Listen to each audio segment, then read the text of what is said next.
So instead of just saying how much I hate remakes, how about I just show you good examples of games that deserve remakes? Of course, this is all just subjective still, but a good recent example is the Dragon Quest games, 2 and 3 and then 1. These are games I've never played, and they are very, very old. Dare I say most people would consider them outdated. That's not to say the game is bad, just in terms of playability and accessibility for modern audience is just like that.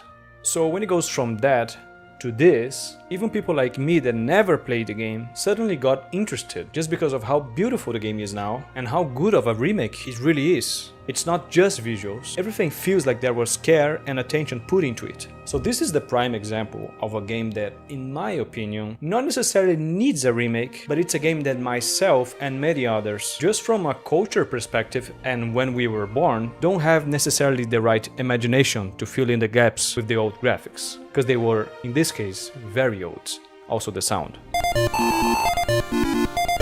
But following this, if you'd ask me if Chrono Trigger needs a remake, I would ask you if you're crazy, and please don't. Of course, they will do someday. Probably something similar to what they did in Final Fantasy VII, but to me, the game is perfect and timeless as it is. Now, another person may call me a hypocrite who give this same description I give to Chrono Trigger to Dragon Quest, the originals. And that is a totally valid point, which is why I feel the need to say again, this is cultural and subjective.